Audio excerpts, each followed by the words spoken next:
அனைவருக்கும் வணக்கம்.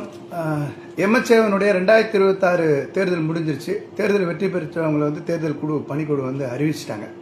இந்த தேர்தலில் துணைத் தலைவர் பதவிக்கு நான் போட்டியிட்டேன். போட்டியிட்டதில் இன்றைக்கு 2வது இடம் பெற்றிருக்கேன். சென்ற முறை தேர்தலில் துணைத் தலைவர் பதவிக்கு போட்டியிட்டோம். அந்த போட்டியிட்ட போது 522 வாக்குகள் பெற்று 3வது இடம் பெற்றோம். இந்த தடவை 766 வாக்குகள் பெற்று 2ஆம் இடம் பெற்றிருக்கோம்.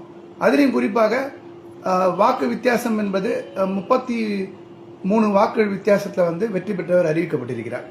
இந்த தேர்தலை பொறுத்த வரைக்கும் சென்ற முறையோட 243 வாக்குகள் அதிகம் பெற்று 2வது இடத்துக்கு வந்திருக்கேன். போன முறை 8 பேர் நின்னாங்க, இந்த தடவை 13 பேர் நின்றுருக்காங்க. இந்த தேர்தலில் ஒரு முக்கிய பிரச்சனை இருக்கு. என்னன்னா 4353 வாக்குகள் எண்ணப்பட்டு 4307 வாக்குகள் தான் எண்ணப்பட்டிருக்கு. போலானது பார்த்தீங்கன்னா பதிவானது 4353. அப்படின்னா 46 வாக்குச்சீட்டுகள் எங்க இருக்குன்னே தெரியல. இந்த நடைமுறை என்பது ஏற்றுக்கொள்ளப்பட முடியாது. ஏன்னா எந்த வாக்குச்சீட்டுகளும் பொறுப்பாக அதுக்கு பதில் சொல்லணும். தேர்தல் பணிக்குழு கையில் எடுத்துட்டு போயிட்டு இருப்பாங்க, இல்லை குப்பை தொட்டியில் போட்டிருப்பாங்க. இது போன்ற காரணங்கள் நிச்சயமா சொல்லப்படக்கூடாது. இதை அடுத்தடுத்த நடைமுறைகளை சரி பண்ணணும் அப்படின்றது என்னுடைய வேண்டுகோள். அதே நேரத்தில் இந்த தேர்தலில் பார்ட்டிசிபேட் பண்ணிருக்கக்கூடிய எல்லாருமே நூற்றுக்கணக்கானவர் பார்ட்டிசிபேட் பண்ணியிருக்காங்க. ஜூனியர் ஏசி, சீனியர் ஏசி எல்லா பொறுப்புகளிலும் நின்றுருக்காங்க.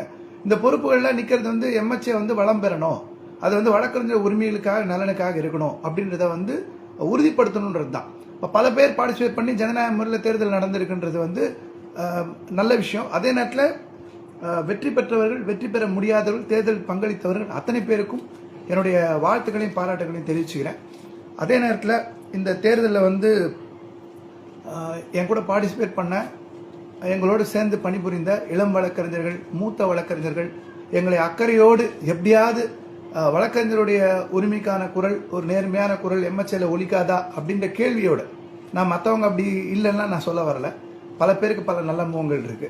அதே நேரத்தில் வழக்கறிஞர் உரிமைக்காக இவருக்கு வாக்களிப்போம், இவர் எப்படியா துணைத் தலைவர் பதவி கொண்டு எம்எச்ஏல மாற்றங்கள் செய்யணும் அப்படின்ற விரும்பிய இளம் வழக்கறிஞர்களுக்கு, மூத்த வழக்கறிஞர்கள், என்னை அக்கறையோடு தொடர்ந்து விசாரித்தவர்களுக்கு என்னுடைய மனமார்ந்த நன்றியை தெரிவிச்சுக்கிறேன். நிச்சயமாக எங்களோட பணிபுரிந்தவர்களுக்கும், நண்பர்களுக்கும், தோழர்களுக்கும், வழக்கறிஞர்களுக்கும் வருத்தங்கள் இருக்குதான். வருத்தங்கள் இல்லாமல் இல்லை, கவலைகள் இல்லாமல் இல்லை. அதே நேரத்தில் வழக்கறிஞர் உரிமைக்காக எந்த சோர்வும் இல்லாமல் 23 வருஷங்கள் எம்எச்ஏவனுடைய அத்தனை போராட்டங்களையும் பெரும்பகுதி நான் பங்கேற்றிருக்கிறேன்.